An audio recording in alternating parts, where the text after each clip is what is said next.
Assalamualaikum warahmatullahi wabarakatuh. Kembali lagi di mata kuliah platform teknologi, di mana kita sudah sampai pada pekan terakhir di pekan 13. Untuk pekan 14 kita akan melakukan evaluasi. Di pekan ke-13 ini kita akan membahas tentang perangkat server populer ya. Dimana kalau sebelumnya kita sudah bahas tentang perangkat laptop maupun desktop populer. Untuk kali ini kita membahas tentang perangkat server populer. Jadi server ini itu ada beberapa jenis ya serta fungsi. Yang pertama itu ada streaming media server. Jadi server ini adalah untuk memberikan pelayanan terkait dengan data media. Contohnya misalnya musik, video. Nah, si server ini dia memungkinkan kita untuk mengakses konten tanpa download terlebih dahulu ya. Jadi kalau misalkan kita lihat streaming media server itu contohnya misalkan ada YouTube dan lain sebagainya. Lalu yang kedua ada web server ya. Jadi web server ini dia berfungsi untuk sebagai server yang memberikan layanan tampilan web ya. Jadi kalau misalkan di dunia internet, misalkan kita punya situs www.rosma.co.id, maka itu ada web servernya ya. Bisa berbentuk fisik atau maupun virtual ya. Nah, protokolnya biasanya HTTP atau yang kalau di protokol yang secure-nya adalah HTTPS ya. Ada dari Linux ya, web server Linux maupun web server yang berbasis Windows. Ya. Jadi web server ini tugasnya dia akan merespon request atau permintaan ya terkait dengan konten di internet ya, bisa berupa gambar maupun berupa tulisan atau bentuk-bentuk lainnya ya, yang kemudian akan ditampilkan pada browser. Berikutnya ada FTP server ya.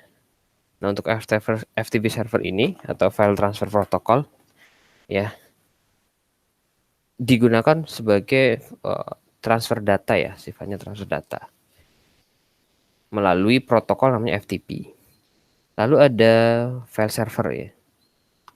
File server ini adalah server yang berfungsi untuk menampung data yang dimiliki oleh klien ya. Nah, kalau yang file server ya itu biasanya erat kaitan ya. Ada kaitan karena dengan FTP server, di mana yang jelas membutuhkan penyimpanan ya, kapasitas penyimpanan yang besar. Oke, lalu ada mail server.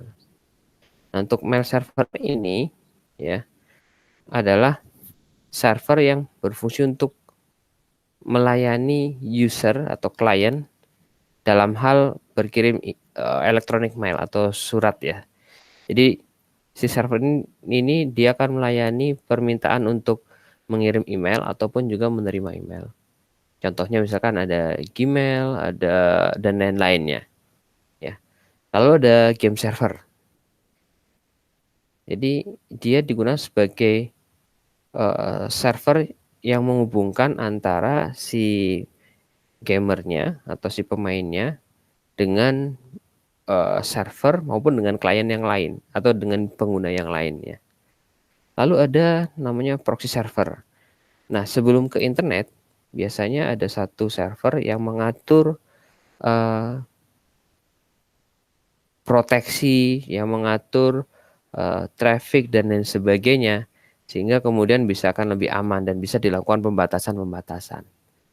Lalu ada database server. Ini database server ini dia memberikan layanan untuk dalam penyimpanan database. Database server bermacam-macam, aplikasinya bisa menggunakan SQL Server atau MySQL dan lain sebagainya. Oke. Secara platformnya ya, secara bentuk fisiknya sebetulnya server itu ada dua, Mountain Rack Server dan Black Server. Kalau untuk mountain rack server, umumnya ini biasanya satu rack ya, itu berisi banyak server, bisa banyak server. Berbeda nanti dengan blade server ya. Kalau untuk blade server, dia di dalam satu eh, server, satu platform, satu bentuk fisik di dalamnya bisa banyak server. Ya. Nah, kalau server-server ini dia bentar, biasanya disusun dalam bentuk dua U, ada yang satu U, ada 3 U ya. Biasanya kalau satu rak ini ada 42 U ya. 42 U. Satu U-nya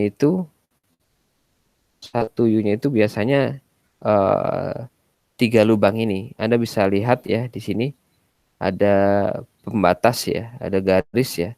Garis ini berisi 3 lubang, 1, 2, 3 nih. Ini namanya satu U.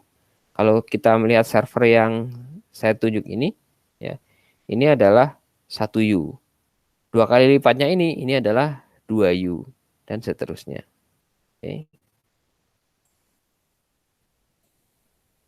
Namanya adalah rack mount server. Ya. Lalu kita bisa lihat ya, biasa server-server ini disimpan ke dalam sebuah rack ya. Nah, ini adalah contoh-contoh rack yang ada ya. Salah satu makernya, mereknya adalah EPC.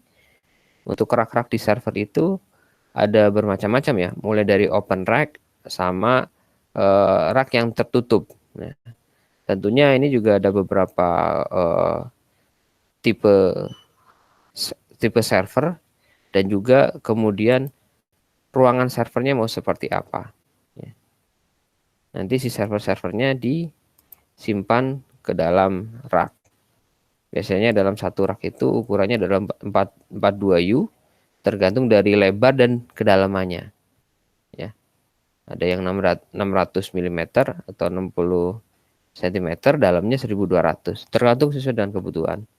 Atau misalkan kebutuhannya adalah di kantor, maka bisa menggunakan series yang seperti ini ya. Jadi dia lebih lebih enak dilihat ya.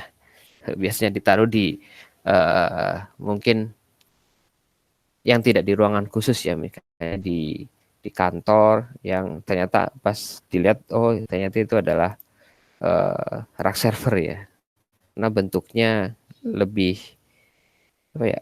eh lebih lebih enak dilihatnya gitu. Dalam artian ini seperti furnitur-furnitur yang ada di kantor pada umumnya gitu. Lalu sebentar.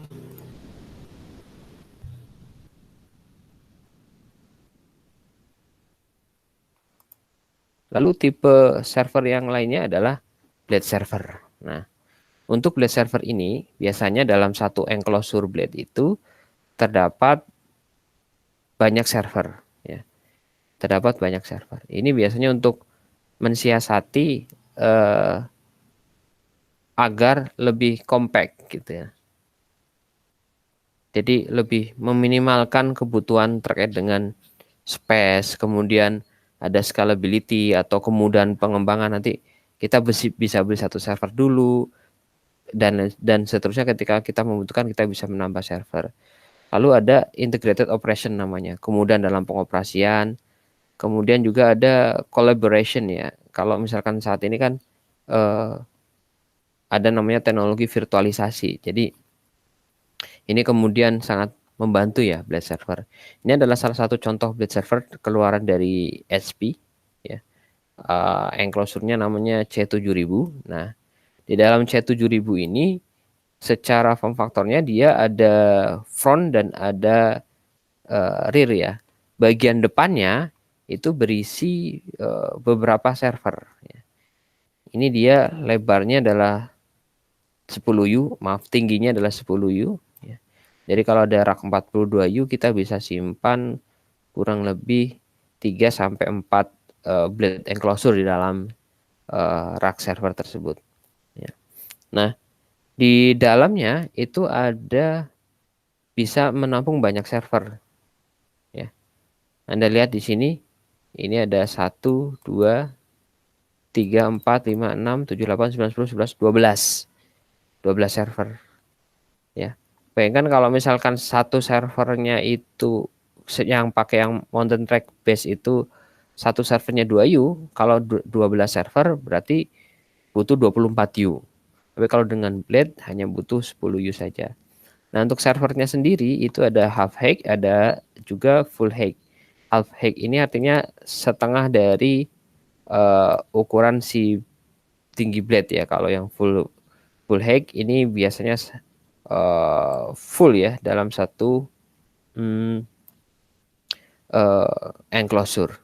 Nah, di luarnya itu biasanya terdapat uh, display ya, terdapat display untuk pengaturan dan juga ada power supply, redundant power supply. Ada 1, ada 2, ada 3, 4, 5, 6. Ya, ini bisa redundansi. Jadi kalau satu mati bisa tergantikan dengan yang lain. Ya.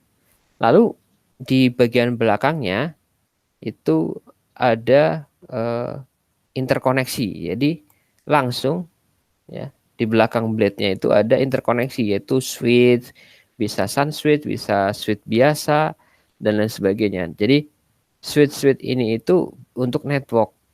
Jadi sudah sangat kompleks sekali. Bayangkan kalau misalkan satu server itu masih membutuhkan apa namanya switch tambahan lagi gitu misalkan. Jadi berapa banyak kabel yang dibutuhkan. Tapi kalau ini dia sudah terintegrasi di bagian belakang. Lalu ada fan ya. Fan itu untuk kipas ya. Jadi kipasnya juga sudah cukup portable. Jadi kalau ada satu rusak tinggal dicabut saja, kemudian diganti dengan yang lain. Itu namanya redundansi. Nah, ini ada power ya. Kabel power itu tergantung juga dari power supply yang kita miliki gitu. Redundansi juga artinya ketika satu rusak kita bisa menggantinya dengan yang lain tanpa harus mematikan server. Ya, ya kurang lebih itu yang bisa saya sampaikan terkait dengan teknologi yang ada di server. Di pertemuan berikutnya kita akan melakukan evaluasi tes dari saya. Saya mohon maaf apabila dalam penyampaian ada kekeliruan. Billahi taufik wal hidayah. Assalamualaikum warahmatullahi wabarakatuh.